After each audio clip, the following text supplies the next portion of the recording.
Welcome to the channel, everyone. My name is Nick. For those that are new to the channel, hopefully by the end of this video, you do become a subscriber. So we just witnessed the FDIC completely flip. It's not just because of this announcement on the 24th, but it's because of a much more recent announcement. Now, when we get to it, I'm going to explain to you why it is so significant and also connect the dots with everything else happening around this space. Because currently speaking, in the US, we are seeing all the obstacles being removed in order for the big banks to jump in and offer crypto services. Now, a lot of you might say immediately, well, that completely defeats the purpose of crypto. And although I would agree with you on the original view of crypto, we also have to come to reality and assume that Bitcoin was not just created by some rogue developer out there that wanted to see, everyone escape the traditional financial system. I mean, let's just be honest here. Bitcoin was born, and crypto itself was born from the ashes of 2008. Okay? I think everyone, including the big central banks and the governments, realize that, guess what? We're not getting out of this unscathed, which is exactly why they printed massive amounts of money to actually have the economy bounce back from 2008. Without that massive amount of printed money, which is not really solving anything, it's trying to just tape a hole on the boat, what ended up happening was we massively inflated dollars, which continued to erode the purchasing power of the dollar, which also hurt every single country out there in terms of their fiat currency. And now we are running faster into a brick wall than ever before, which is why when we really think about the original idea of crypto and Bitcoin and all of this, this was 100% a government creation.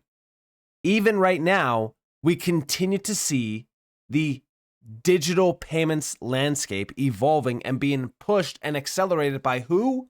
The big banks and the big governments, which is exactly why I think that we can assume that no, the original idea of crypto was never to actually escape the big banks or all of these the privacy preserving idea of crypto is very comical to me because again, it all lives on chain. Everything is trackable and traceable anyways. So again, that's why we are looking at what's happening here in terms of those obstacles. These obstacles are public services offered by the big banks. That's what these obstacles have been, covering up. The banks have already been utilizing blockchain. JP Morgan has been utilizing Ethereum for years around Onyx.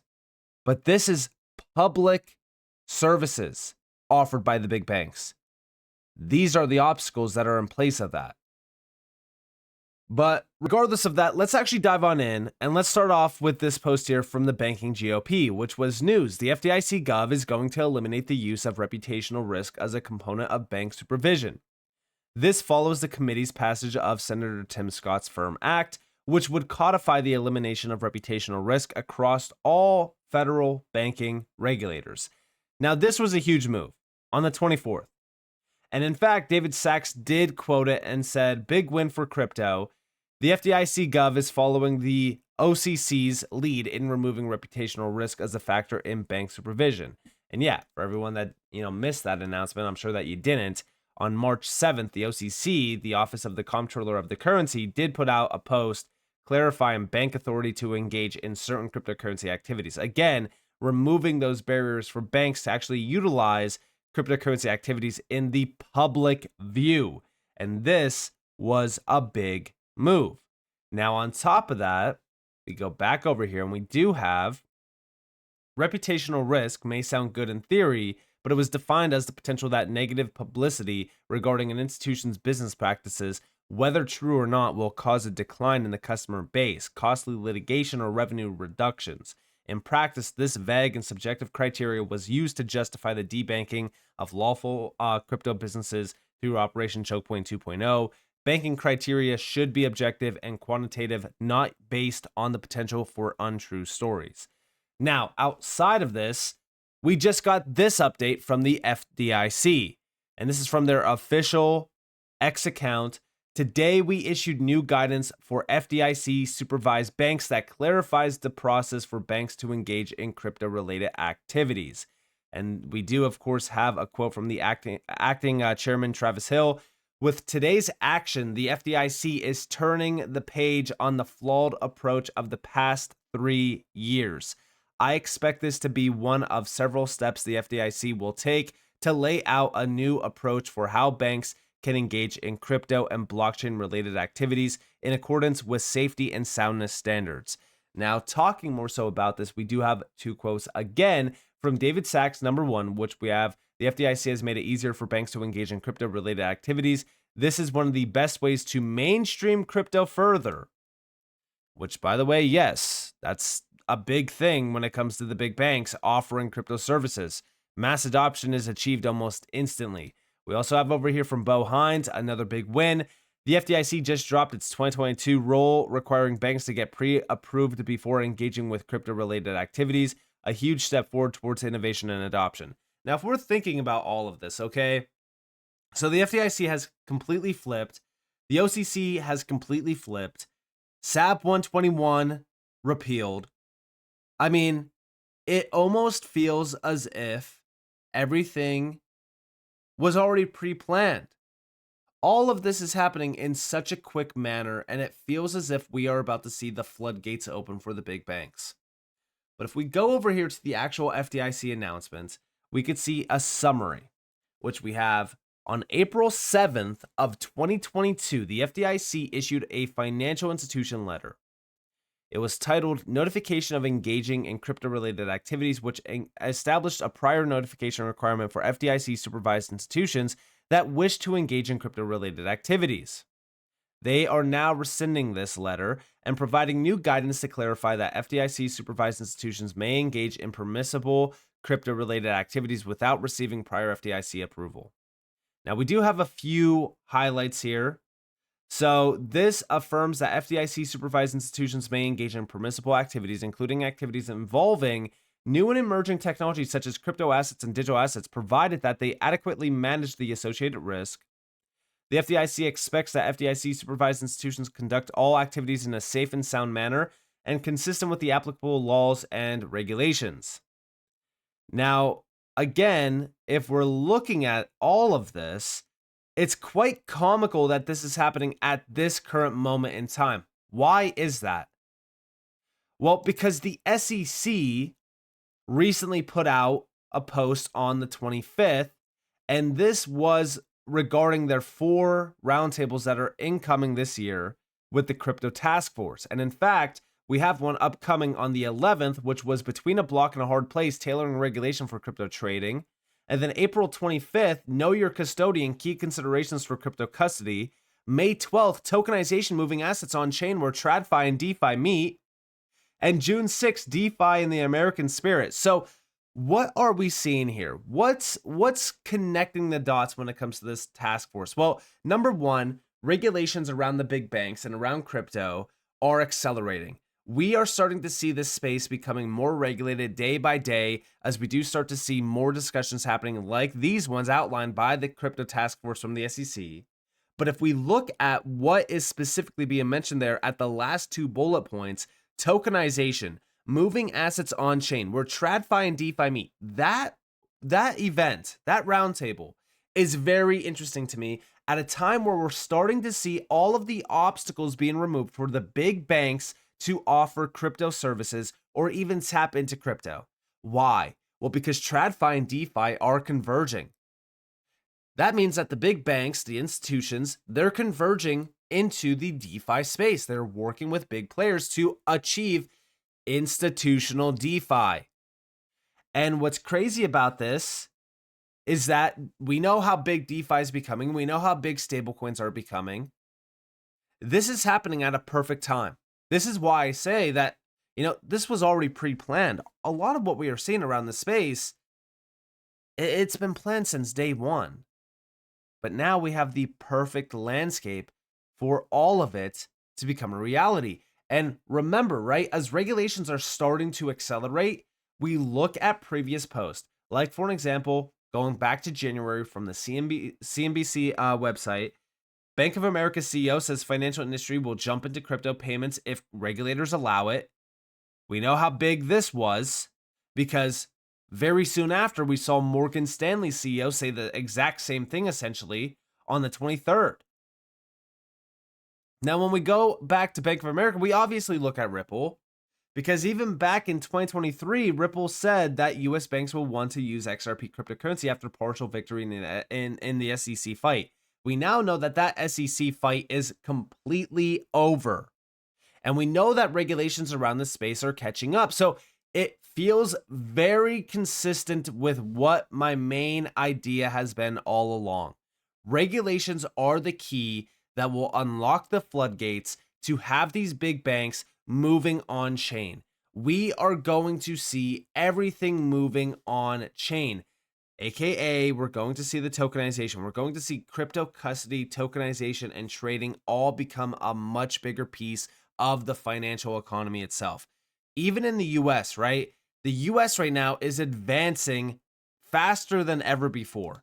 Their recent announcement of their executive order on the 25th, titled Modernizing Payments to and from America's Bank Account, was a huge one. Now, we did talk a little bit about this, how it does include digital payment methods. We also saw digital wallets and real-time payment systems being included as well, and other modern electronic payment options. This is a huge deal because, again, at the same exact time that this executive order is getting signed and being announced, we continue to see the FDIC continuing their push on allowing big banks to jump into crypto-related services and offer activities around crypto. At the same exact time that the OCC is doing the same exact thing for big banks, and the SEC is now pushing forward on also accelerating this push. And don't forget, big shout out to 801_XRP, the digital dollar project, which we already know has been a big player in, well, I shouldn't even say the digital dollar project themselves, but Chris Giancarlo, which is the name behind this project, has been very vocal about XRP and Ripple. They put out a post recently modernizing the US dollar for the future of digital networks. Again, this is coming right after we got that executive order. Now, I'm going to open these up in a new tab real quick just to kind of show you guys a few slides, but also read some information. Under stable value, we do have regulatory clarity is paramount in fostering the adoption of digital dollars. A well-defined and transparent regulatory framework instills confidence among market participants, mitigates risk, and encourages broader engagement within the financial ecosystem. The absence of such clarity can lead to uncertainty and hesitancy among potential users and investors, hindering the widespread adoption of this transformative technology. Again, when we think about the floodgates opening, it all begins with regulations. Regulatory clarity is the main key here. But also over here, we do have a full breakdown of interoperability and also even CBDCs. Now, am I a big supporter of CBDCs? Absolutely not. But we do know at this current point in time, we are going to see an accelerated push on digital money. This means stablecoins, CBDCs, you name it. Everything is on the table at this point. When we are talking about something like modernizing the US dollar for the future of digital networks, we know that this space is becoming much larger than ever before. We have the FDIC, the OCC, we have a presidential admin, the SEC itself, the CFTC, every single major organization, every single large name out there now talking about how now is the time to modernize. We need to push forward. We cannot, look back. And even over here, we do have DLT interoperability solutions, token swaps through AMMs, blockchain bridges, smart contracts, programmable bridges, native payments. Even though a lot of this, right, again, we're still looking at CBDCs here, we got to understand what's actually going on. Am I extremely bullish on CBDCs? Absolutely not. But this is becoming a reality. The best way to win here is by investing into the underlying technology that we know is becoming a big piece of the global financial system. I look at XRP, I look at HBAR, I look at QNT, I look at Algo, I look at XLM, I look at these utility-based projects because At the end of the day, this technology revolution is not slowing down. It's only accelerating more and more ever since 2022, right? Like, and technically, it's not 2022. It's actually 2020. Ever since the pandemic, this entire revolution has been accelerated in a big way. But I go back to 2022 because it's a very recent time, right? It's like roughly 3 years ago now since FTX. We go back to that time because ever since we have witnessed a complete shift. I understand that it's more so going back to the election, which was only a few months ago. But what we are witnessing now in terms of these moves, in terms of the adoption, it is extremely, extremely fast. Everything, the adoption, the moves being made from the FDIC, the SEC, the regulatory moves, everything is so fast now. It's all accelerating. I look at stablecoin legislation as a big, key example here. So now that we have the FDIC flipping, and it feels as if regulatory clarity is becoming a big focus, it's on the horizon, we look at the big banks. Specifically, we look at the big players that have always been behind the big banks, like, for example, Ripple, because I think even Ripple knew at that time that, listen, Bitcoin, there's no way that it was just made by some anonymous individual and that's it. No, they know that the government was behind this. We know that crypto was eventually going to become a much bigger piece of the US financial system and the global financial system. Because again, the financial system as we know it is broken. The best way to fix it is by tapping into technology that can fix it. That's exactly what's happening right now. We are seeing a complete shift from Web 2 to Web 3, TradFi to DeFi. And this is happening in a very fast way. So with that being said, I hope that you guys enjoyed this video. If you guys did, definitely leave a like, subscribe, turn notifications on because more free content. You guys are more than welcome to follow me on Twitter and join the free Discord in the description below. And with that being said, guys, it's been Nick. Thanks for watching. Peace out.